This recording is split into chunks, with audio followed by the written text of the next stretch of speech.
Nobody's saying it's personal, Elias. Departments change. That's all this is. Elias Rowan, after a review of departmental redundancy, your employment with Belhaven Health Partners is terminated, effective Monday. I'm sorry it has to be this way. Yvette, girl, stop playing. Mama. Who decided where everybody would sit?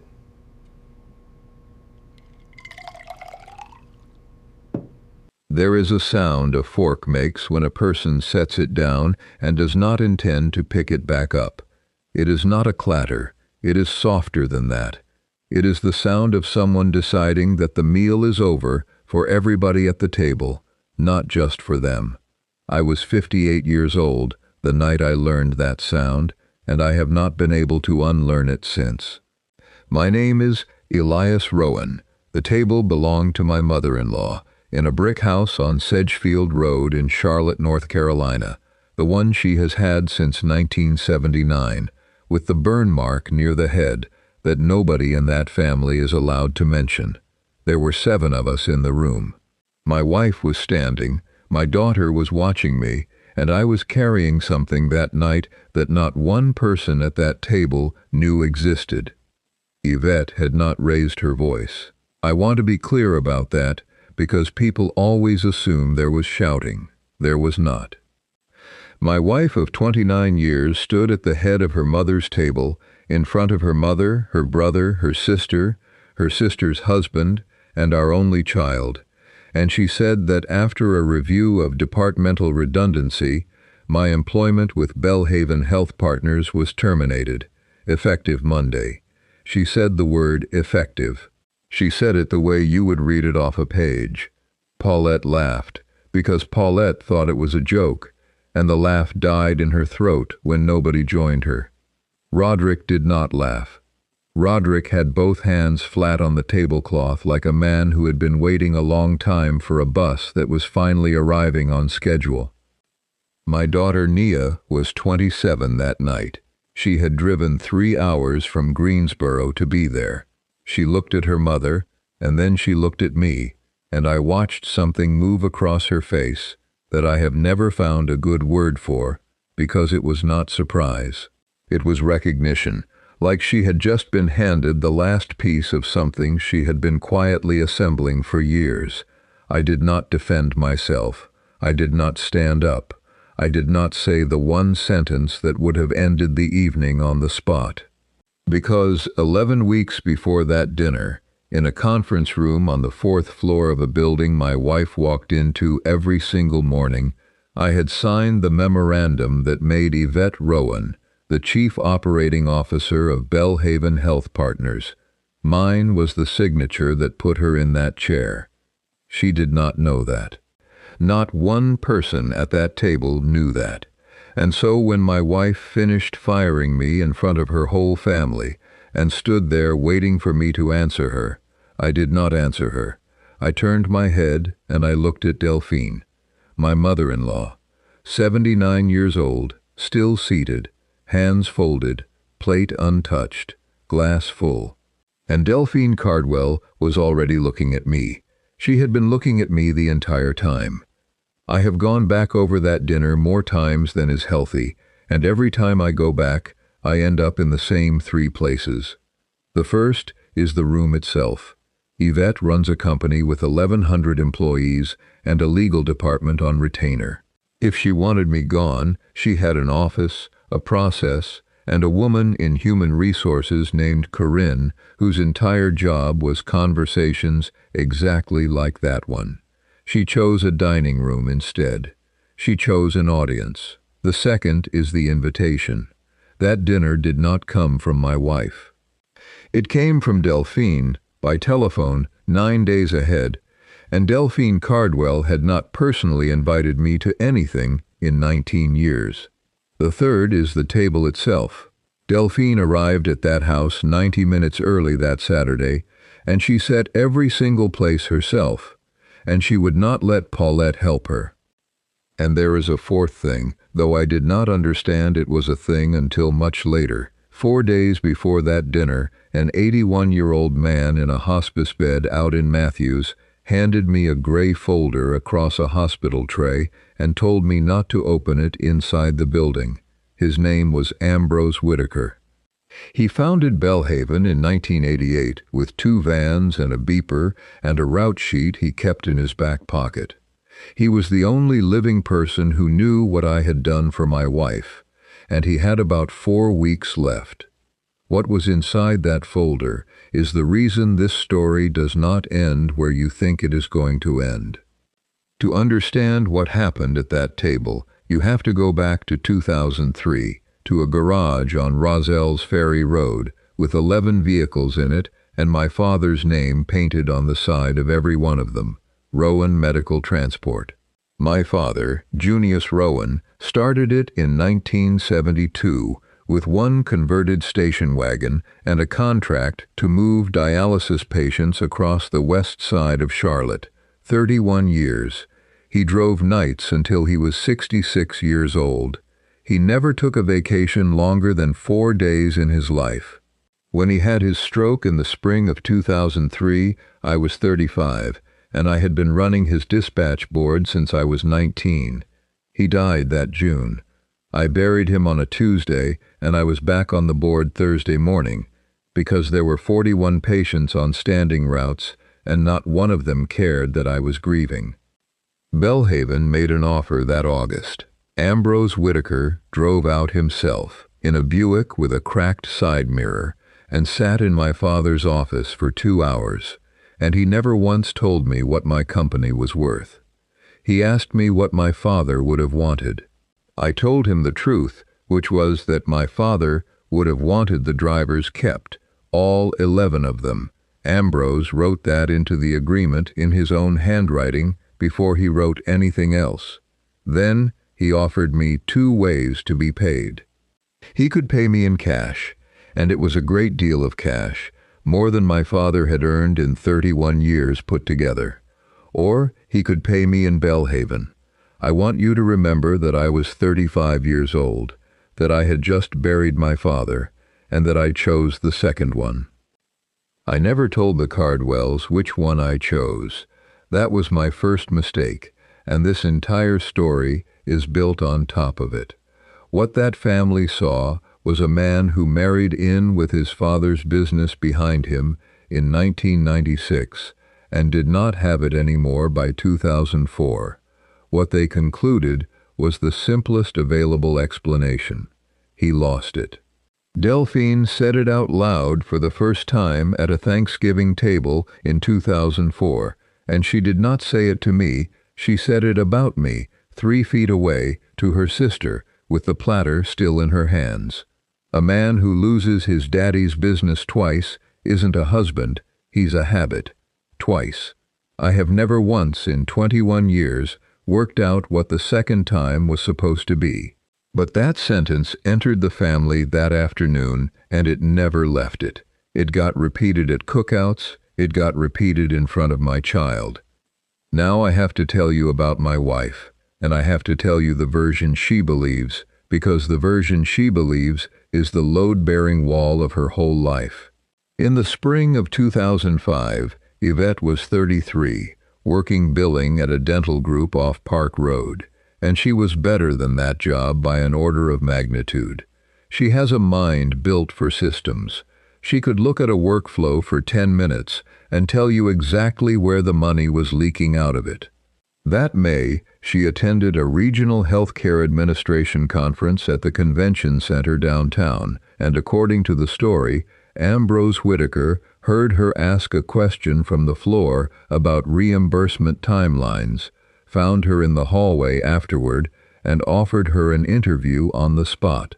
Discovered, pulled out of a crowd of 400 people by an old man with an eye for talent. She has told that story at every family gathering for 20 years. She told it at her 40th birthday.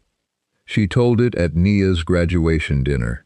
She told it to a Charlotte business magazine in 2019, and there is a pull quote of it, in bold type, on page 34. And every single time she told it, I watched Delphine's chin come up, because that story never belonged only to Yvette. It belonged to her mother, too. It was proof that a Cardwell woman had been seen, on her own merit, in a room full of strangers, without anybody's help, and specifically without mine. I sat through that story more than 200 times. I smiled every time. Hold on to that, because in a little while you are going to understand exactly what I was doing while I smiled. By the autumn of 2025, Ambrose Whitaker was dying, and everyone inside Belhaven knew it. The board had scheduled a succession vote for the 14th. Yvette had been chief operating officer for 11 weeks, and she was the obvious successor. And Roderick, who ran regional accounts and had run them badly for 9 years, had appointed himself the manager of his sister's image. His word that fall was unencumbered. He used it constantly. Yvette needed to look unencumbered, walking into that vote. And what encumbered her, in Roderick Cardwell's arithmetic, was a 58-year-old husband on the same payroll, sitting in a windowless room on the second floor with the word compliance on the door. I held that job for 11 years. In 11 years, not one person in that family ever asked me a single question about what I did all day.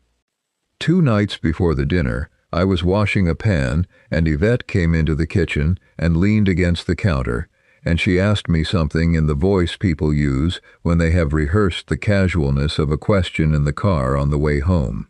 She asked whether I had ever signed anything at Belhaven that I had not told her about. I turned the water off. I asked her what she meant by that. She said nothing, forget it. Somebody said something, and she went upstairs. I stood in that kitchen with my hands still wet for a very long time. I have thought about that moment more than almost any other moment in this story, because it means somebody had said something to her. And there was exactly one person on this earth who could have. The dinner was that Saturday.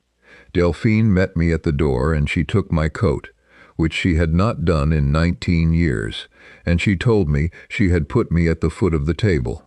I remember thinking that was strange, because the foot of that table puts your back to the doorway and the kitchen, and Delphine Cardwell has strong opinions about where people sit. Paulette was there with her husband. Roderick was there in a blazer on a Saturday at his mother's house. Nia had driven down that afternoon, and Yvette came in 20 minutes after I did, straight from the office, still wearing what she had worn to work, which nobody remarked on at the time, and which I now understand was the entire point of the evening. Roderick raised it before the plates were cleared. He said it the way people say things that have been given to them to say, something about how the organization was going to have to look hard at restructuring departments that had grown redundant, and he looked directly down the table at me when he said the word redundant. Paulette changed the subject to her son's car. 4 minutes later, Roderick brought it back around. Same word, same look. And I watched my mother-in-law, who had said almost nothing all evening, lay her hand flat on the tablecloth, and I watched her son stop talking mid-sentence. It was the smallest gesture in that room. If you were not looking for it, you would have missed it completely. I have replayed it 100 times since, and I am certain of what I saw. She was not stopping him. She was cueing him. Then my wife set her fork down. That is the sound I opened with, and after 8 months of trying, I still cannot describe it any better than that. She stood up. She did not look at her mother. She looked at me, and she used my full name, which she has not used since our wedding day, and she said that following a review of departmental redundancy, my employment with Belhaven Health Partners was terminated effective Monday, that she was sorry it had to be this way, and that she thought it was better for everyone that it be said in the open rather than handled through a process. In the open, in front of her mother, her brother, her sister, her brother-in-law, and our daughter. 29 years of marriage, delivered like a policy memo. It is the policy memo delivery I could not survive. Anger I could have survived. Nobody moved for what felt like a very long time and was probably 4 seconds. Paulette laughed and then stopped. Roderick nodded slowly, the way a man nods when a delivery arrives on schedule. Delphine did not react at all, and that absence of any reaction whatsoever was the loudest thing in that house. And then my daughter pushed her chair back. Nia stood up. She did not say a word to her mother. She did not say a word to me. She walked out of that dining room and down the hall and out the front door, and I heard her car start in the driveway, and she was the only human being in that house who left. I want you to remember that she left. Everybody else stayed and finished the potatoes. My daughter got in her car. There is a reason, and it is not the reason you are thinking. I said one thing that night. I did not defend my record, which was 11 years without a single audit finding. I did not tell them about the memorandum I had signed 11 weeks earlier.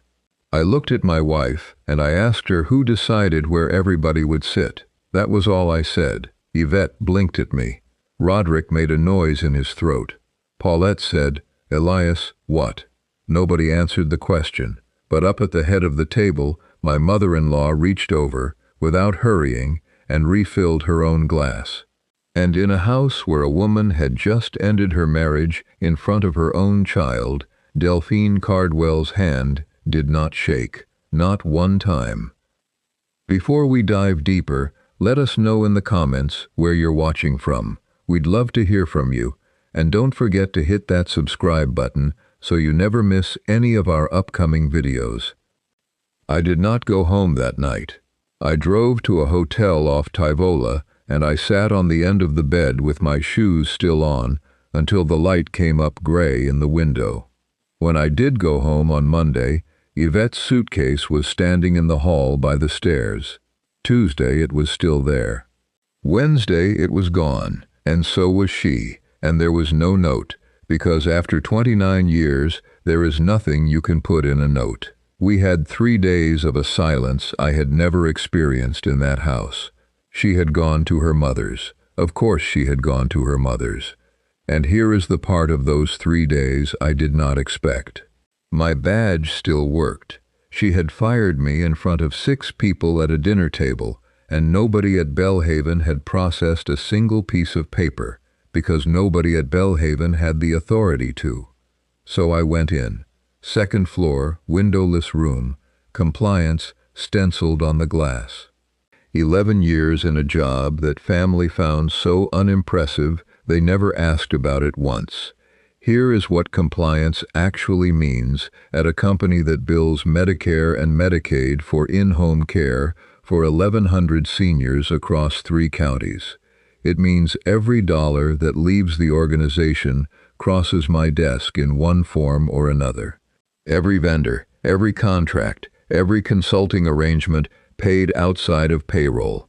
And that Wednesday, for the first time in 9 years, I pulled the file on a vendor that had been invoicing Belhaven quarterly since 2016 for strategic regional advisory services.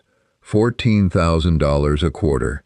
$504,000 across 9 years. No deliverables, no scope of work, and a mailing address on Sedgefield Road that I recognized because I had eaten dinner inside it 4 days earlier. The vendor was a limited liability company registered in North Carolina in 2016. The registered agent was Roderick Cardwell. The manager of record was Delphine Cardwell. For 9 years, my wife's brother and my wife's mother had been drawing money out of the company my wife worked for, through an entity my wife did not know existed, and it cleared every quarter because it had been sized to sit just underneath the threshold that triggers a board review. Somebody had done the arithmetic. I had walked past that arrangement for 9 years without pulling on it, and I want to be honest with you about why. Because pulling on it meant a confrontation with Delphine, and I had spent 19 years avoiding confrontations with Delphine. I had made myself small inside that family for so long that I had stopped noticing I was doing it. Thursday I drove out to Matthews, Ambrose Whitaker was in a hospice bed in a room with a window facing a parking lot, and he weighed about as much as a winter coat. He had 4 weeks. He knew he had 4 weeks. And the first thing he asked me was how the dinner went, which told me something immediately, because I had never mentioned to him that there was going to be a dinner. I asked him how he knew, and he told me that a woman came to see him one time, a long time ago, in 2007, and asked him a question, and got her answer, and never came back. Not once in 18 years, not to the office, not to the Christmas party, not to the hospital, one visit in 2007, and then 18 years of nothing at all. I asked him who it was. He shook his head, and he was not being coy with me, he was simply tired. Then he lifted one finger toward the gray folder he had handed me 4 days earlier, the one he told me not to open inside the building, and he asked me a question of his own. He asked me whether Yvette still tells the conference story. I told him she does. She told it at Thanksgiving, at that same table, with the same hand gestures she has used since 2006. And Ambrose Whitaker, 81 years old and 4 weeks from the end of his life, closed his eyes and said, "Then you have been carrying that thing by yourself for 20 years, son, and somebody let you." I need to tell you what I chose back in 2003. When Ambrose offered me cash or Belhaven, I took Belhaven.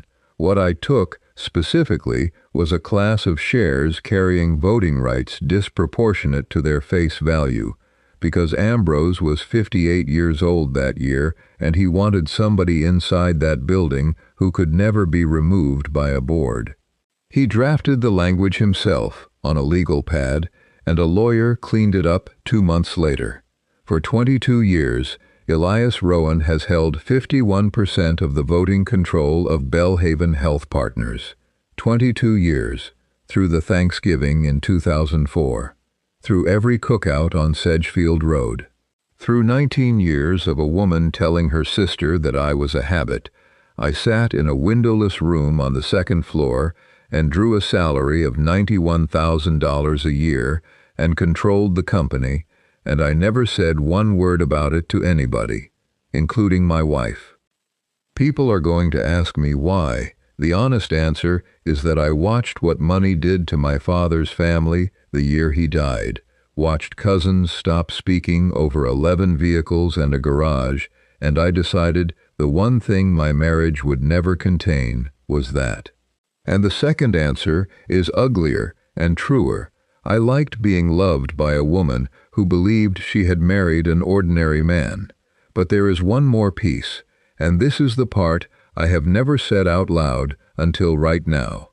Ambrose Whitaker did not discover my wife at a conference in 2005.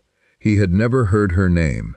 In April of that year, I sat down in his office and told him about a woman in a dental billing department off Park Road who could look at a workflow for 10 minutes and find the leak, and I asked him to bring her in, and I asked him for one condition, that she never be told it came from me.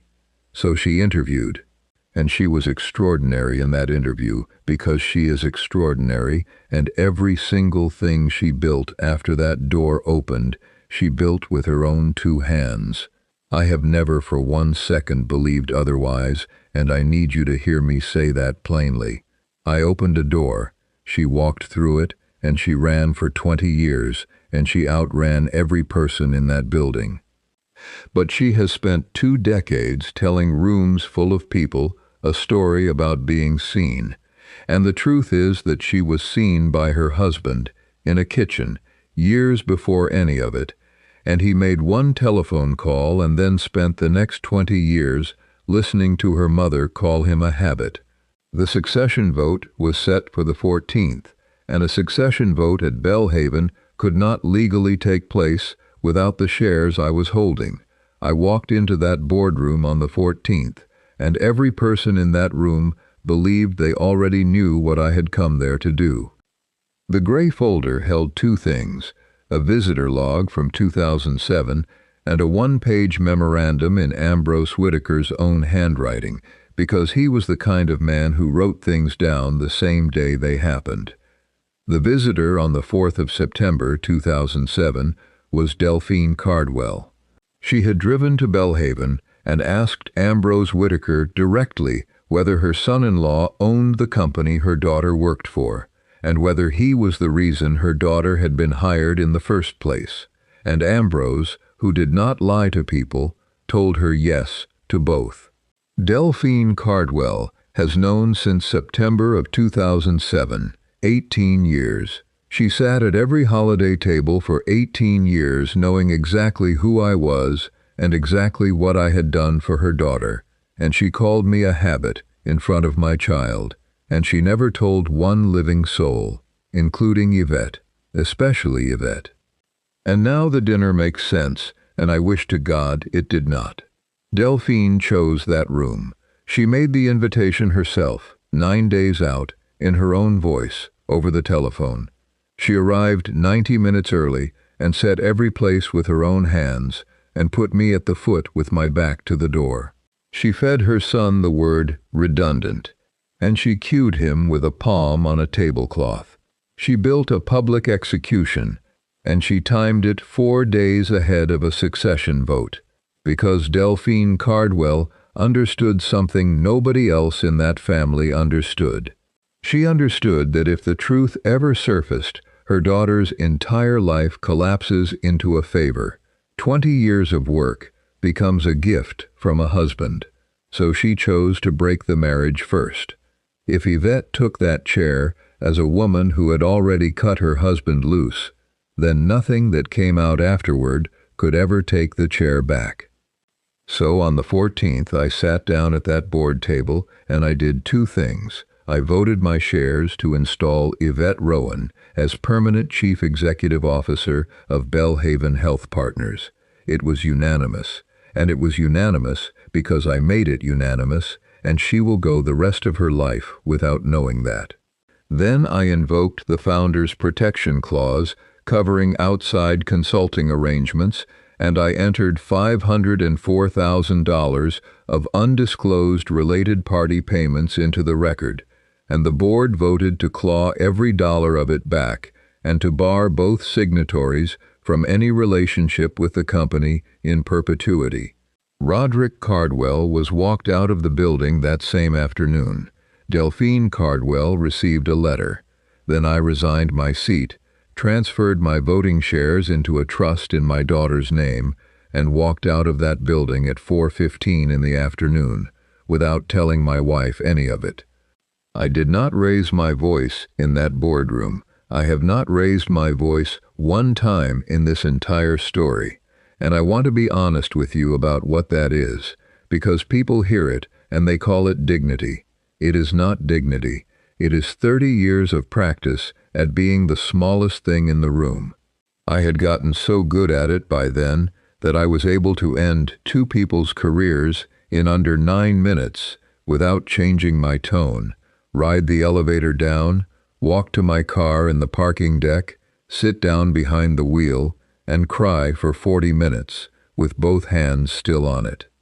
Yvette found out 11 days later, and she did not find out from me. Our daughter told her. Nia had known since she was 22 years old, because Ambrose Whitaker told her himself in a hallway at her college graduation dinner in 2020, because he thought somebody in that family ought to know what her father actually was. That is why she was the only person who stood up and left that table. She was not shocked that her mother fired me. She was watching 6 people humiliate a man she knew owned the room they were sitting in, and she could not stay in her chair for it. She drove to her mother's office on a Tuesday morning, laid the 2003 agreement on the desk, and stayed while her mother read every page of it. I am told my wife drove to her mother's house that night and sat down at that table by herself, and that the places were still set exactly the way Delphine had set them. I do not know what was said in that room. Nobody has told me, and I have not asked. What I know is this. Delphine Cardwell spent 18 years shielding her daughter from a truth that would have cost her almost nothing, and in shielding her, she handed down the exact same wound she had been carrying since she was a young woman, and she handed it down at a dinner table with the good plates out and the napkins folded. That is how it moves through a family, not in the big things, in the seating chart. So let me leave you with the only question I have left. If your mother did that to protect you, could you forgive her? And would you still take the job?